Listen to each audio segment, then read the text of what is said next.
Hello and welcome back to reading Daniel Defoe, the King of Pirates. But before we start, some thoughts about why this format is like that. After I started already filming, I thought that that's a very nice trick to enlighten interest in a book by reading the beginning and reading it until the interesting part begins, because with me and people I know, the common thing that makes them drop the book is just an interesting beginning. Well, that happens, but what about you? Are you interested and excited about this one? Though it's quite a special kind of book, isn't it? It's a one-day read, actually. But somehow, after one day, I'm only in the middle. I started thinking why, and I think I know the answer. First of all, the style. It looks like it's a style of a ship log. So the events happen like this, like that, and like this. And to a modern reader, there are no things that help him, the reader, fall for persons and feel the action happening from the inside. There are really minimum dialogues, like no dialogues at all, and there is only one name there in this book. Only one person bears a name, but it's not a real name, it's a nickname, because the person who tells the story, he is I, and I think we don't know until the very end, or maybe at all, who is this I. But there is a person who carries a nickname, but well, let's see what happens to him. This is a cool extract, really check out. In the beginning of his action, well, there is a battle scene. Our Red Hand captain, Red Hand, it's his nickname, was so provoked at losing the greater prize, which, as he thought, had all the money on board, that he swore he would not spare one of the dogs. So he called the Spaniards in the other ship. But he was prevented, and it was very happy for the Spaniards that the first shot of the ship made towards us, just as we were running up to pour in our broadside, I say, the first shot to Captain Red Hand full on the breast, and shot his head and one shoulder off, so that he never spoke more. Nor did I find that any one man on the ship showed the least concern for him. So certain it is that cruelty never recommends any man among Englishmen, no, though they have no share in the suffering under it. But one said, him, let him go, he was a butcherly dog. Another said, him, he was a merciless son of... Another said he was a barbarous dog, and the like. So, on page 30, our Red Hand was finished, and no name was ever distributed since then. It's really strange.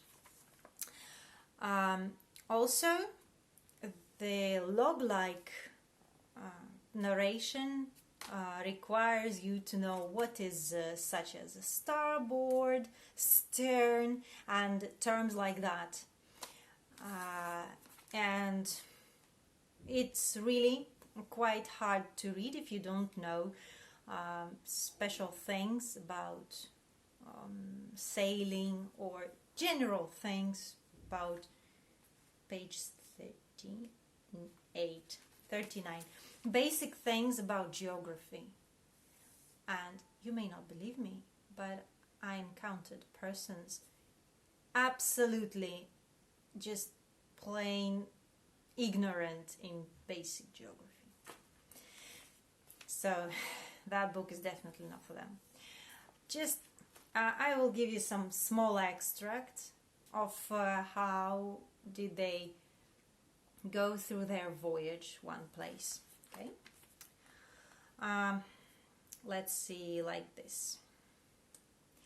We came into the latitude of 44 degrees south, when finding the wind come squarely off the shore from among the mountains, we were obliged to keep farther out at sea, where the winds were less uncertain, and some calms we met with till about the middle of October, 16th, when the wind springing up at north-northwest, a pretty moderate gale, we jogged southeast and south-southeast till we came into the latitude of 55 degrees.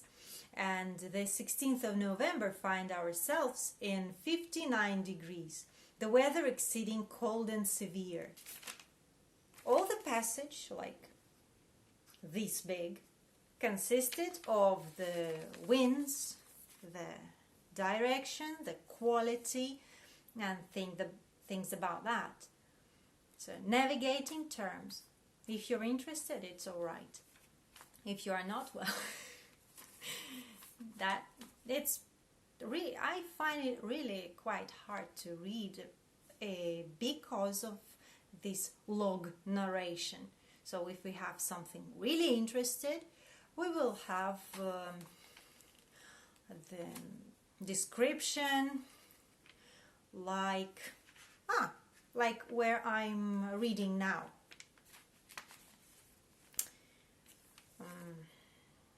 Yeah, like this.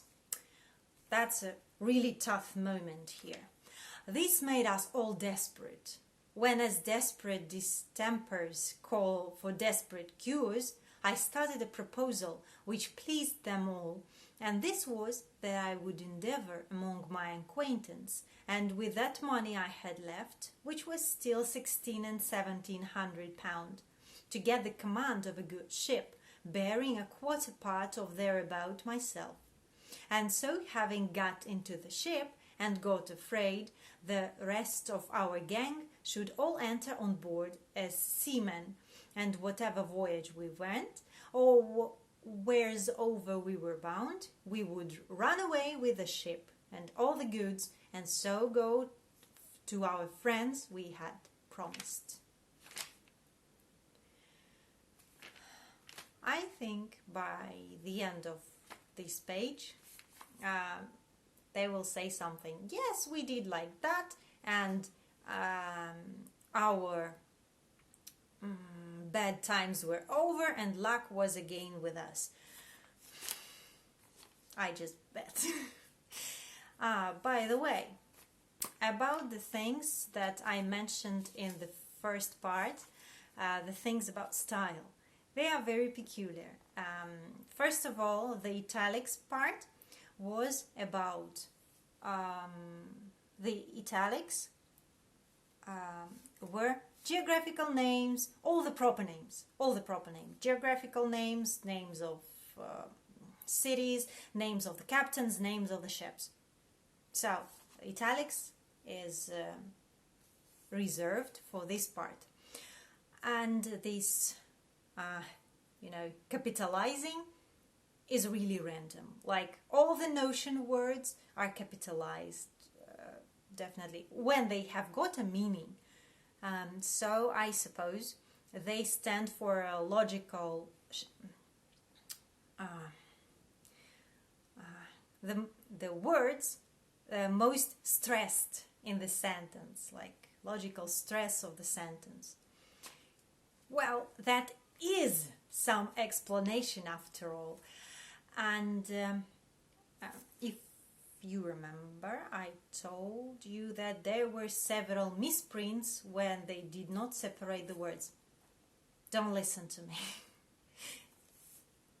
Then, in the first part, because Daniel Defoe, this highly educated man, he is writing the preposition on with the next word always. On board, on there, I don't know, on shore. Everything is together. That's a very nice literary thing, and I would like to check it somewhere else, or because I don't know if it is his personal device to do like that, or it was very common at his time. I bet that's the thing, very curious for a philologist. So I'll think about it. But basically, that was really fun to read because they had some luck. They did become merchants. Doing what? Robbing. They did robbing. And through this robbing of ships, they collected loot. And when they sold loot, they became rich. Merchants. It reminds me of Russian 90s. Somehow, that was a laugh, indeed. That's it. So, thus we put maybe aside and maybe into the hands the King of Pirates, because today I'm going to read it till the end. Good luck!